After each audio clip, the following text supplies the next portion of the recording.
dear viewers, and welcome to a new edition of Africa Today. In today's edition, we are going to talk about the last forum and summit, which was inaugurated last Sunday by President Abdel Fattah al-Sisi for transportation, and we'll be shedding light about that. The Middle East Africa Smart Transportation Fair was inaugurated in Egypt on Sunday. The event is being held at the International Exhibition Center in Cairo from the 22nd till the 25th of November, with the participation of international companies working in the transport field. More details in the following story. The third edition of the Smart Transportation and Logistics Fair and Forum for the Middle East and Africa, Transmia 2020, opened in Cairo from Sunday until Wednesday. The event comes within a push with expanding new smart cities and building modern transport systems. Officials say the drive aims to upgrade road networks, reduce travel time, transportation costs and fuel consumption, and also boost trade exchange, reduce accident rates, and protect the environment. It is being held with the participation of a number of international companies working in the transport field. Cairo has been pursuing a multi-million-pound scheme over the country's road networks in recent years.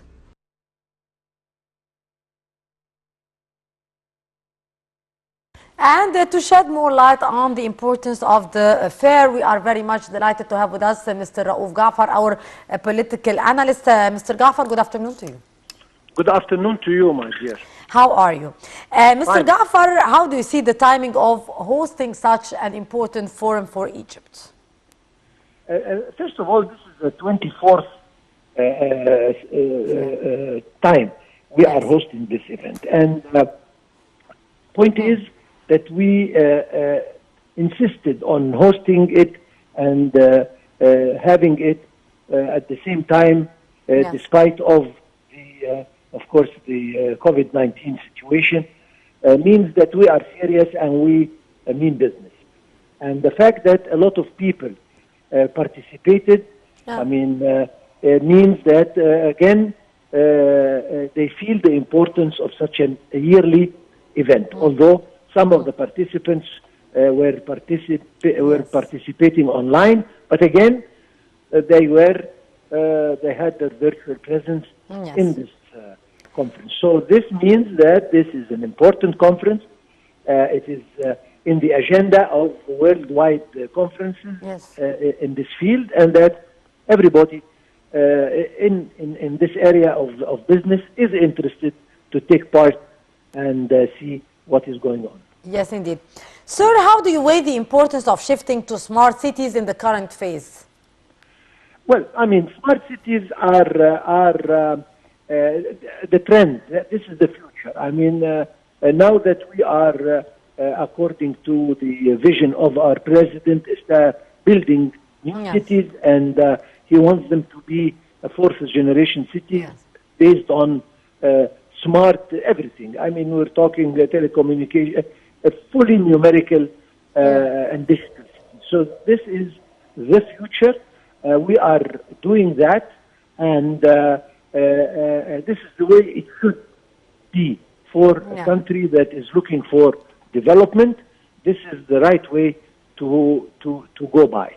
And this is exactly what we are doing in the new administrative capital. We are doing this in the Alamein city, in the new Mansoura. I mean, you name it. All the new cities that are coming up are intelligent cities, and this is the way it should be. Yes.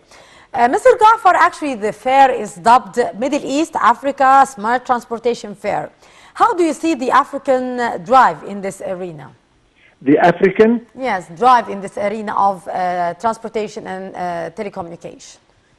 Well, I mean, Egypt is not sparing as far as technology is concerned, as far as know-how is concerned, to help all African countries. We know that, of course, the information technology, the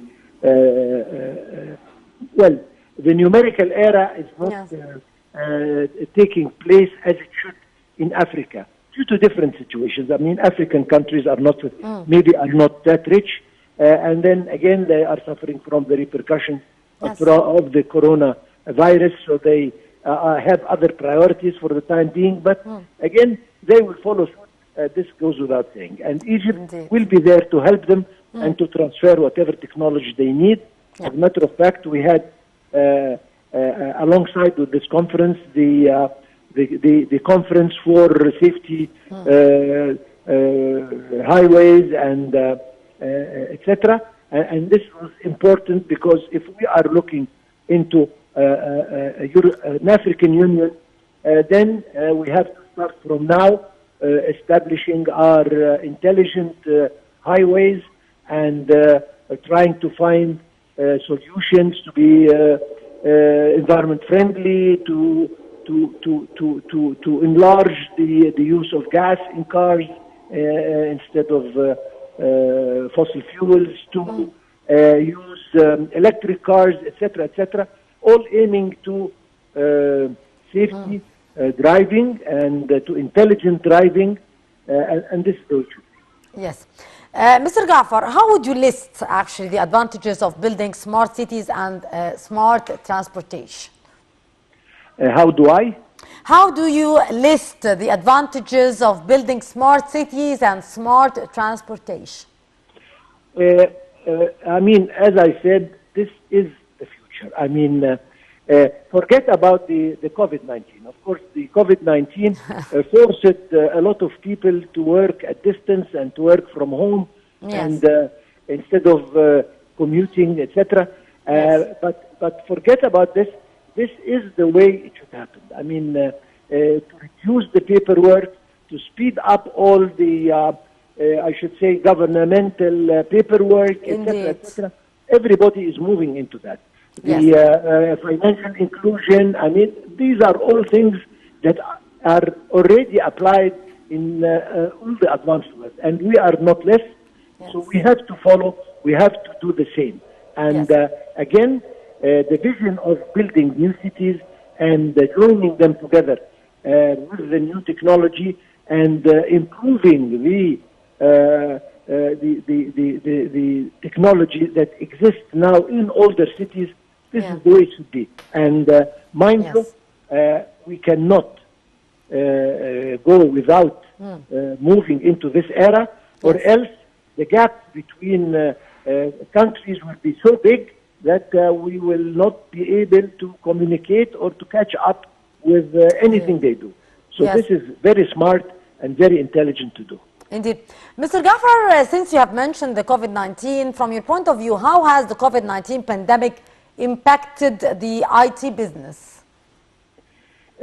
I mean, IC is not any different than other businesses, Yes. but I think that, I don't want to say thanks, but I mean, due to this situation with the pandemic and what have you, I think the IC has, the IC business, I mean, is sort of not improving, but I mean, Yes. it's getting bigger. Yes. Yes, it's developing positively because we now understand more than any other time the importance of this new, Yes. not new, but the information technology Indeed. in our daily life. So Indeed. this is one of the businesses that have developed Yes. positively due to the pandemic. Indeed, Mr. Raouf Gafar, our political analyst, it's always a pleasure to have you with us. And moving on to Ethiopia, where South Africa, Niger, Tunisia, and St. Vincent and the Grenadines withdrew their request for the behind closed doors discussions over the conflict in Ethiopia between the government forces and the Tigray rebels because envoys have not yet traveled to Ethiopia. More details with Samah Sharif. Diplomats said the UN Security Council cancelled its first meeting on the conflict in Ethiopia's dissident Tigray region that was due to be held on Tuesday. An African diplomat said South Africa, Niger, Tunisia and St. Vincent and the Grenadines withdrew their requests for the behind closed doors discussion because envoys have not yet traveled to Ethiopia. He said it is necessary to allow more time for the regional efforts that are being undertaken in this regard. The African Union announced on Friday that 3 former presidents had been appointed as special envoys to Ethiopia to help mediate efforts between the conflict parties. Forces loyal to Tigray's ruling party have been battling Ethiopian soldiers for nearly 3 weeks, sparking a refugee exodus, civilian deaths, and fears of broader instability in the Horn of Africa. Ethiopia's Prime Minister Abiy Ahmed has ordered the leaders of northern region of Tigray to surrender ahead of a threatened all-out assault on its capital, Mekelle. Abiy launched the military campaign against the Tigray People's Liberation Front TPLF on November 4, accusing it of attacking 2 federal military camps in the region and of seeking to destabilize his government. Hundreds of people are reported to have been killed, but a communications blackout has made claims from both sides difficult to verify. UN Chief Antonio Guterres last week called for opening humanitarian corridors to assist civilians caught in the fighting, noting that authorities had so far rejected attempts at mediation. Over 40,000 Ethiopians have fled to neighboring Sudan.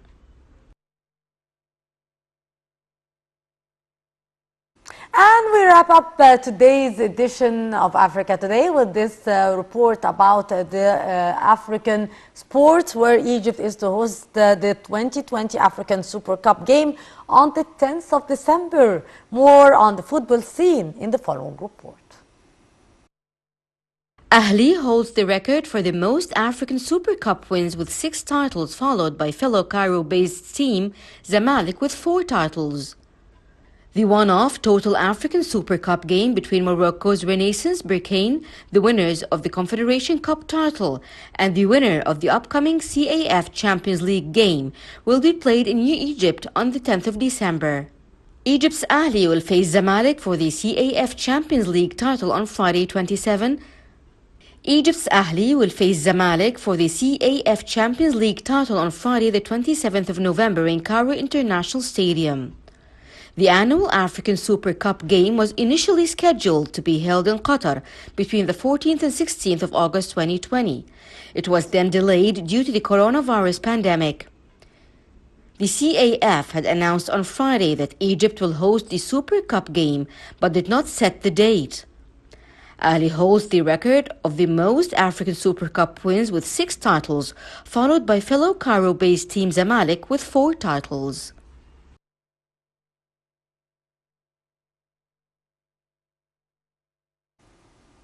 Well, with this, our dear viewers, we come to the end of this edition of Africa Today. Hope you have enjoyed this. Thank you very much for watching. I'm Rabia signing off.